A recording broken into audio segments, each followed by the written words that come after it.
It's Thursday, May 23rd, 2024. Hello and welcome to Markets Daily, where we bring on the smartest minds in the industry to help you navigate crypto markets. I'm your host, Helene Braun, and before we dive into today's discussion, let's see what prices are doing.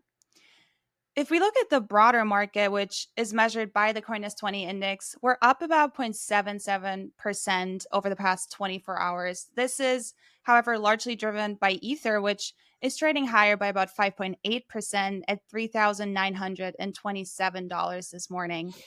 This is, of course, in anticipation of today's decision by the SEC to approve or deny an important filing in the race to launch a spot Ether ETF. I believe last time for the spot Bitcoin ETFs, the decision came out around 4 p.m., which is usual. So I anticipate that'll be the case for today's deadline as well. So stay tuned for that. Bitcoin is a little lower this morning, but roughly steady since yesterday at $69,920.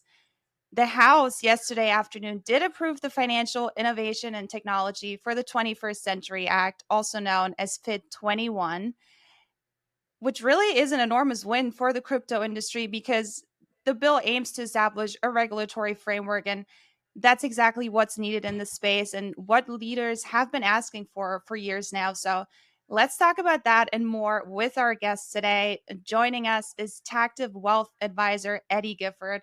Welcome to the show. Thank you for having me. Eddy, what's your call of the day today? And you can't say that the 19 befores are going to be approved. So we end up getting the approval, which pushes Bitcoin above 70,000. And the good thing about that is that that's where we're having a ton of resistance right now. So if we can break through 70, we could see new all-time highs very soon.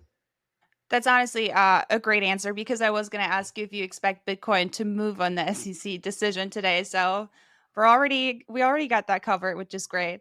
I do want to get into the ETFs, of course. How significant?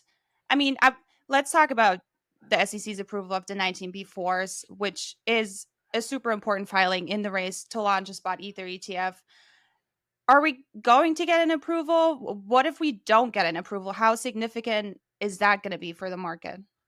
I think approval is coming. I mean, if it's not today, it's going to be, a couple months from now.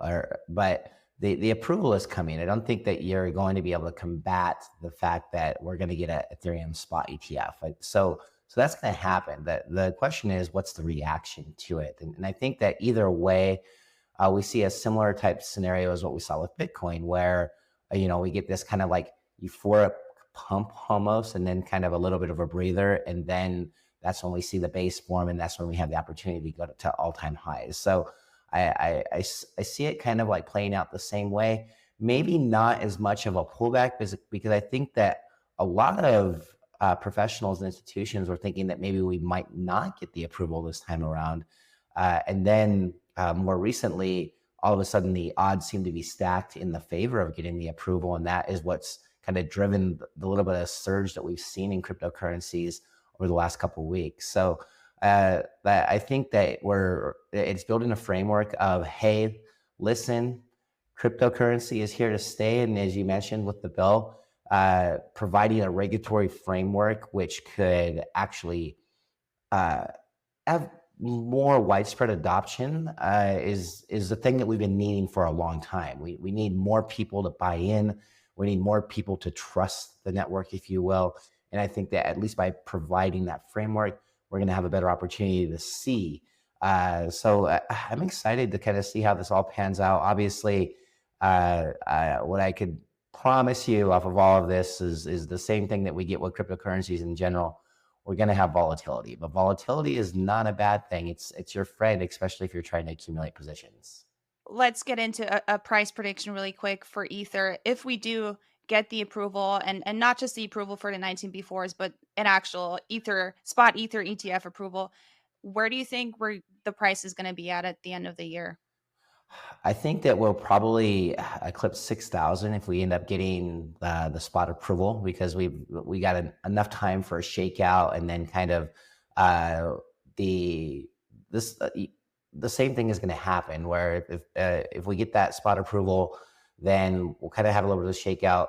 We'll start to see disclosures coming from the bigger institutions of kind of adding that to the portfolios, and that's going to put the wind behind the sails, so to speak. So I think that we could definitely see 6,000 by the end of the year if that happens. If not, I still think that we're in the above $4,000 at the end of the year. And if we get a little bit of push from anything, especially on the back end of the halving and just the psychology around what's going on with Bitcoin, that's another thing that can kind of pull Ether along. So there's a lot of reasons to be bullish over the next 6 to 12 months. Over the next month, I would just expect volatility because we don't know what this decision is going to be. And even after we know it, it could be a sell the news type event.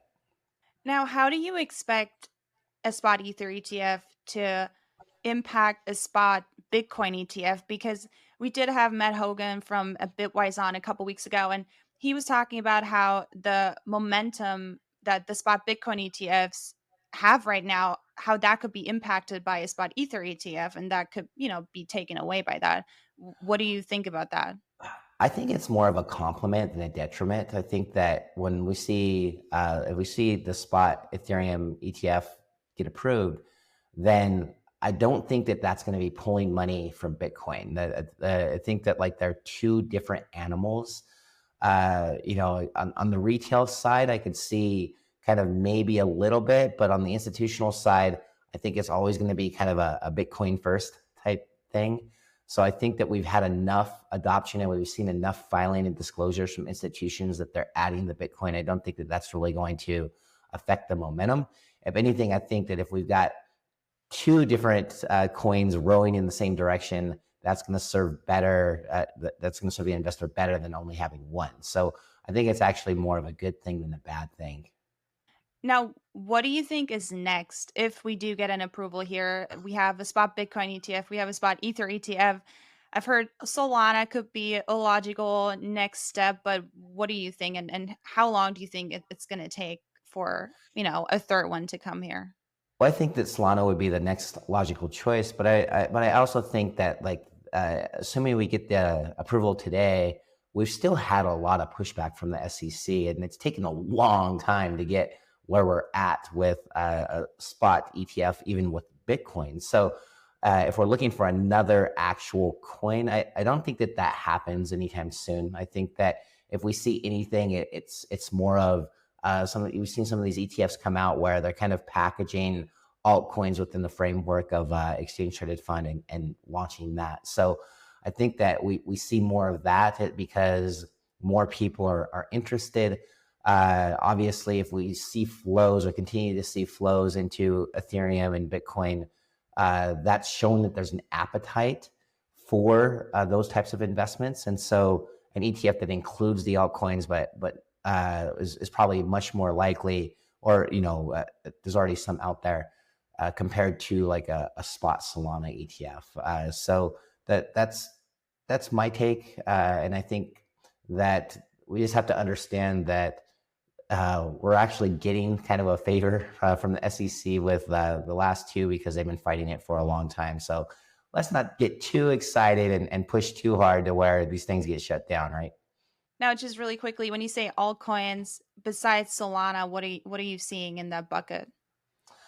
I mean, Solana, Avalanche, those are probably like the two that are probably going to be pillars of a lot of this. Obviously, we're already going to have the Ethereum. If Ethereum doesn't get the approval today, we would see more of that in there. But those are the primary ones that I'm seeing as kind of like if concentration, and then it's going to be like fund by fund where they're placing their bets, so to speak. Eddie, we spent a good amount of time on the show yesterday talking about Fit 21. The bill was passed in a 279 to 136 vote yesterday. What exactly does this mean? What can we expect to happen next? Well, I think that the administration is understanding that the train is coming through, and whether they like it or not, we're going to be in a situation where adoption is going to continue to spread. More and more people are going to be owning these types of things.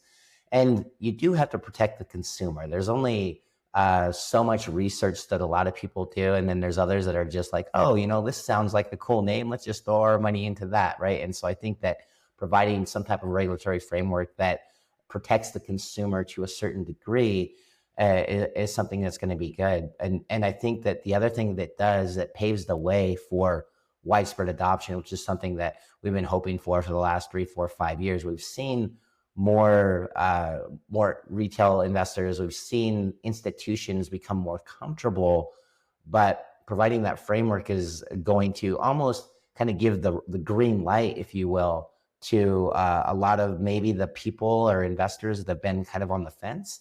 So I think that what it does is it kind of accelerates potential adoption.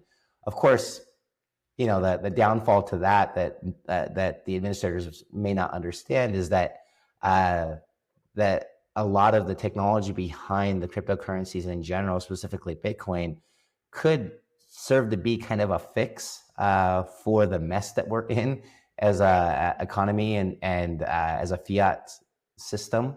So we won't tell them that. We just want to see the coins continue to rise from an investor standpoint. But we all know in the long term, we're in a situation where this could be something that really, really helps worldwide.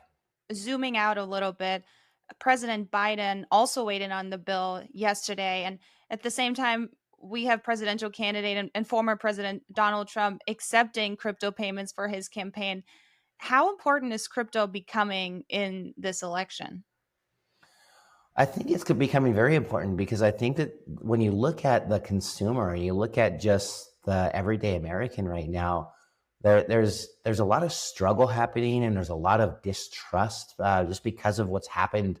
I mean, and it's not only just like the last 4 years, like really like over the last 8 years, like we've seen a lot of stuff with COVID. We've seen the inflation that was supposed to be transitory that ended up not being so much. And now we're sitting in this higher for longer scenario where people are concerned and they're looking at their pocketbooks and it's just not stretching as far. And so I think that people have been looking for a place where they can put their money where maybe just maybe it could work out for them, even if inflation spirals out of control and all these different things. And I think that Bitcoin and the cryptocurrencies in general can be the key to that. And so if you've got someone coming in and saying like, no, absolutely not, there's going to be no cryptocurrencies, that's not going to bode well for them. And I think that the president gets more behind the fact that, hey, technology is here, it's here to stay, and here we go. They're going to stack the deck more in their favor by believing in it and showing that they believe in it. Fair enough. Well, I think this is probably a good point to end this year. So thanks so much, Eddy, for coming on. Appreciate it. Thank you for having me. That was TACTIVE Wealth Advisor Eddy Gifford. Thanks for tuning into today's episode. Next week, we'll be streaming live from Consensus in Austin. My co-host, Jen Sanasi, will be on daily. And of course, I'll be joining for Markets Daily. So stay tuned for that.